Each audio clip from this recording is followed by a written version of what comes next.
પ્રભુ ઈસુના જીવંત અને પવિત્ર ત્રિએક નામમાં વાલા ભાઈઓ અને બહેનો, આપ સર્વને લોગોસ બાઇબલ સ્ટડી તરફથી હું પ્રેમી સલામ પાઠવું છું.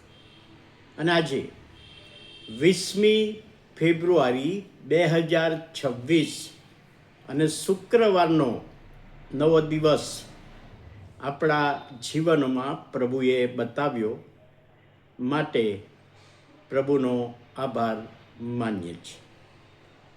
બાઇબલ સ્ટડીને માટે આજે મત્થીની લખેલી સુવાર્તા તેનો 6ઠો અધ્યાય અને બીજી કલમ, મત્થી 6 અને 2. એ માટે જ્યારે તું દાન ધર્મ કરે ત્યારે જેમ ઢોંગીઓ સભાસ્થાનમાં તથા રસ્તાઓમાં માણસોથી વખાણ પામવાને કરે છે, તેમ તું પોતાની આગળ રણશીંગડું ના વગાડ, તેઓ પોતાનો બદલો પામી ચૂક્યા છે. આ વચનમાં મત્થીની સુવાર્તાના 6ઠા અધ્યાયમાં પ્રભુ ઈસુએ પ્રાર્થના વિશે શિક્ષણ આપ્યું, ઉપવાસ કરવા સંબંધી શિક્ષણ આપ્યું અને દાન આપવા સંબંધી શિક્ષણ આપ્યું. એમાં આ 6ઠ્ઠો અધ્યાય ને બીજી કલમ એ દાન કેવી રીતે આપવું એ પ્રભુ ઈસુએ લોકોને અને શિષ્યોને અને લોકોને સમજાવ્યું. તે વખતે પ્રભુ ઈસુના સમયમાં કેટલાક વિદેશીઓ જેવો કોઈ ખાસ પ્રકારનું દાન આપે તો લોકોને તૈયાર કરે, એના માણસોને તૈયાર કરે અને જાહેર કરે કે વિધવાઓ માટે આટલું મોટું દાન હું આપું છું. તો લોકો એની પાછળ જાય, ચાલતા બૂમો પાડે, એના નામની બૂમો પાડે અને કયા હેતુથી કેટલું દાન આપ્યું છે જોર જોરથી બોલે અને રસ્તા પર આવતા જતા લોકો એ સાંભળે અને લોકોને ખબર પડે કે આ વ્યક્તિ આટલું મોટું દાન આપી રહ્યા છે. ઈસુના સમયમાં વિદેશીઓ આવી રીતે દાન આપતા હતા. એટલે પ્રભુ ઈસુએ તો જોયું જ છે, લોકોએ પણ જોયું છે, પણ યહૂદીઓમાં એ પ્રથા આવી પાછી. વિદેશીઓ જો આ રીતનું દાન આપતા હોય તો આપણે યહૂદીઓ પણ આવું કરવું જોઈએ.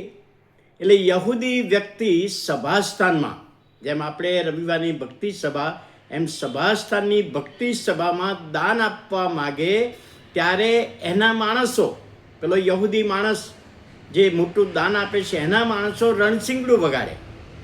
રણશીંગડું વગાડીને સભાસ્થાનમાં ભજન સેવામાં આવે અને કોઈક વ્યક્તિ મોટેથી જાહેરાત કરે કે આ ભાઈ આ ખાતે આટલા ગરીબોને મદદ કરવા આટલા દિનાર કે આટલું દિનારનું નાણું એ દાનમાં આપે છે.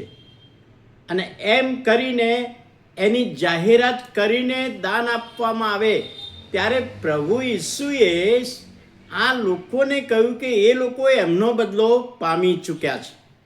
એમનો બદલો કયો હતો? કે લોકોને જણાવવું છે કે મેં આટલું દાન આપ્યું. તો રણશીંગડું વખાડીને કે બૂમો પાડીને એમનું દાનનો જે મનસૂબો હતો, એમની ઈચ્છા હતી, હેતુ હતો, એ તો લોકોએ જાણી લીધું. એટલે એમને બદલો મળી ગયો. એમને જે કરવું તે કરી લીધું. લોકોને જાણ કરવી હતી. પણ તમે હવે આકાશમાંના બાપની આગળ તમારે બદલો જોઈએ છે તો આવી રીતે દાન આપવાની જરૂર નથી. તું એમની જેમ રણશીંગડું ના વગાડીશ, તારે એવી મોટી કોઈ જાહેરાત કરવાની જરૂર નથી. તું ગુપ્તમાં આપ અને તારું દાન ત્યાં સ્વીકારવામાં આવે, પ્રભુની આગળ, આકાશમાંના બાપની આગળ. એટલે અહીંયા આગળ જે દાન આપવાની પ્રથા, પ્રભુ ઈસુ ખ્રિસ્તે આ શિક્ષણ આપ્યું અને આ શિક્ષણ પ્રમાણે આજે આજની મંડળીઓમાં ઘણા જણ પોતાનું નામ જાહેર કરતા નથી. પ્રભુના નામમાં આપ્યું છે તો પ્રભુને ખબર છે, બીજા લોકોને મારે જણાવવું નથી એવું ઘણા માને છે અને ઘણા નથી માનતા અને ઘણા મોટી જાહેરાતો પણ કરાવતા હોય, એવું પણ બનતું હોય. પણ આ બધી બાબતો પ્રભુ અહીંયા કહે છે, તારે પ્રાર્થના કેવી રીતે કરવી, તારે ઉપવાસ કેવી રીતે કરવો અને તારે દાન કેવી રીતે આપવું એ સમજાવવામાં આવ્યું છે. તો આજનું આ વચન આપણને સમજવામાં, દાન આપવામાં પ્રભુનો મહિમા થાય, વ્યક્તિનો નહીં, એ બાબત જોવામાં પ્રભુ આપણને સહાય કરે, મદદ કરે, એવી આપણે પ્રભુને પ્રાર્થના કરીએ. પ્રભુ, અમે તમારો આભાર માનીએ છીએ. આજનું વચન, દાન આપવાની મેથડ ને પ્રથા તમે અમને સમજાવી અને દાન આપીએ ત્યારે પ્રભુ આકાશમાંના બાપને અમે બતાવીએ છીએ અને એ અમારા દાન થકી મહિમા પામે, એ જ બાબત સમજવામાં આત્માની દોરવણી આપો, સહાય પૂરી પાડો. પ્રભુ ઈસુના નામે સાંભળો, માન્ય કરો. આમેન.